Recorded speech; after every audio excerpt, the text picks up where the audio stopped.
IPL 2024 में पहली बार Mumbai Indians ने मुकाबला जो है वो जीता दिल्ली के सामने। हालांकि हमने पहले भी आपसे कहा था कि दिल्ली एक कमजोर टीम है, लेकिन ये मैच बुमराह के कमाल, शेफर्ड के धमाल और ऋषभ पंत की एक गलती के चलते खत्म हो गया। क्योंकि मैच में बहुत डिफरेंस नहीं था। 234 रन 5 विकेट पर मुंबई ने बनाए थे, जिसमें आखिरी ओवर का वो कमाल था, और दिल्ली भी जो है जैसे तैसे 205 तक पहुंच गई थी। ऋषभ पंत अगर शायद पुरेल की जगह खुद आते और थोड़ा सा एक्सप्लोसिव होते तो ये मैच की सूरत पलट सकती थी, लेकिन ये मैच की सूरत नहीं पलटी क्योंकि बुमराह ने बताया कि वो गोट है यार, मतलब ग्रेटेस्ट ऑफ ऑल टाइम। यार आप खुद सोचिए ना, एक ऐसा मैच जिसमें एक टीम ने 234 ठोका, दूसरी ने 205 ठोका, वहां बुमराह ने 4 ओवर में 22 रन देकर 2 विकेट लिया। पृथ्वी शॉ जब तगड़ी बल्लेबाजी कर रहे थे तभी हमने कहा था कि यार बुमराह के सामने मारो तब बात है, क्योंकि बुमराह अक्सर बड़े बड़े तुर्रमखाओं को आसानी से आउट कर लेता, और जिस बॉल पर उन्होंने बोल्ड मारा, कमाल थी यार, अद्भुत, अविश्वसनीय, अकल्पनीय और जबरदस्त थी।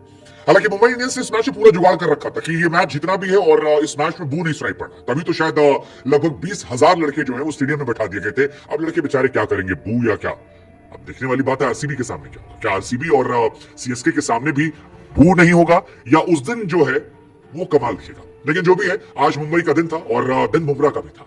बार बार मैं कह रहा हूं कि एक ऐसा मैच जहां पर 378 रन दो टीमों ने मिलाए हो 35 ओवर में, वहां अगर एक गेंदबाज 3 ओवर 14 रन 2 विकेट देता है, I mean is great great. Jasprit Bumrah ने 150 विकेट कंप्लीट कर लिया आईपीएल करियर की, और मुंबई के टॉप प्लेयर की लिस्ट में वो आने लगे हैं। मुंबई जो है उसने एक कमाल का रिकॉर्ड बनाया, टी20 का हाईएस्ट टोटल बनाया, जिसमें कोई भी बल्लेबाज अर्धशतक लगाए बगैर रन बनाया।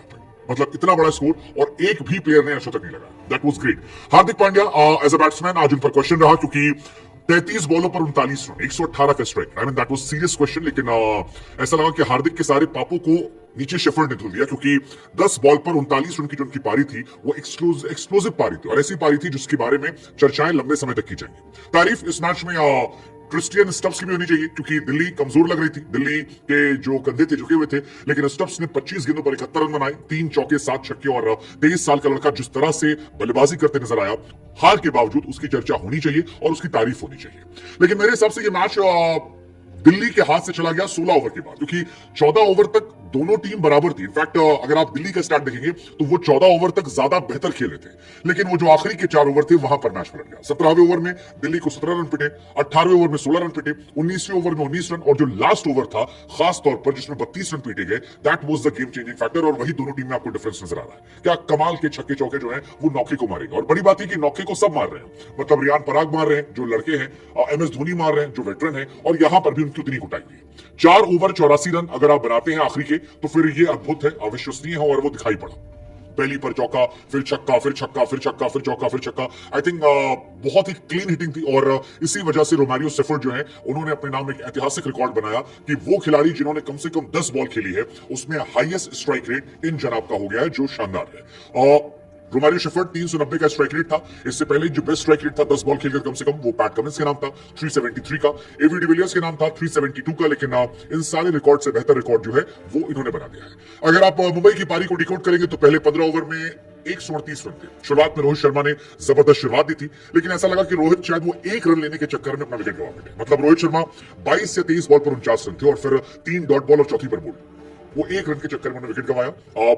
उसके बाद हार्दिक की वो स्लो पारी 15 ओवर में 138 रन, लेकिन फिर आखिरी के 5 ओवरों में जो आतिशबाजी दिखाई पड़ी उसके चलते मुंबई जो है उसका जलवा जला दिया। आखिरी के 5 ओवरों में आईपीएल की हिस्ट्री में जिन लोगों ने सबसे ज्यादा रन बनाए हैं उसमें मुंबई का ये रिकॉर्ड सेकंड नंबर पर है, क्योंकि आरसीबी 112 रन ठोक चुकी है, जो अपने आप में रिकॉर्ड है।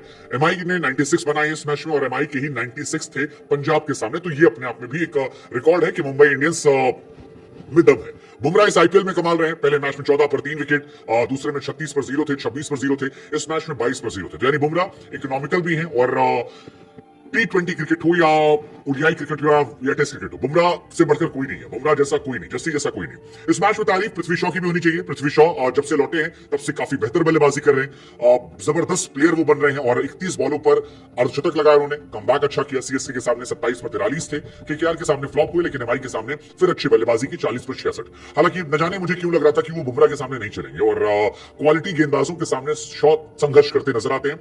मीडियम जो बॉलर्स होते हैं, एवरेज बॉलर होते हैं, वहां पर उनका जलवा जो है वो अलग तरीके से नजर आता है। लेकिन एमआई की पारी 3 टुकड़ों में देखी जाएगी। पहला जबरदस्त 12.5 का स्ट्राइक रेट पहले 6 ओवर में, फिर मिडिल ओवर्स में संघर्ष 7.5 का स्ट्राइक रेट और 16 के बाद एक डिस्ट्रक्टिव पारी 16 से 20 में 96 रन 1 विकेट। आई थिंक ये जो है ये सबसे शानदार था कि 246 रन SRH ने बनाए। अच्छा, इस आईपीएल में आप ये भी देखिए, इस आईपीएल में हाईएस्ट रन जो है वो भी लगातार बनते जा रहे हैं, मतलब एक के बाद एक रिकॉर्ड जो है वो बनते जा रहे हैं। So overall it was a good match. 200 plus के मामले में भी मुंबई जो है वो थर्ड पर पहुंच गई है। सबसे ज्यादा सीएसके ने 29 बार, आरसीबी ने 24 और एमआई ने 24 बार बनाए। लेकिन आपको क्या लगता है कि इस जीत के बाद ये टीम ट्रैक पर आएगी या अभी जब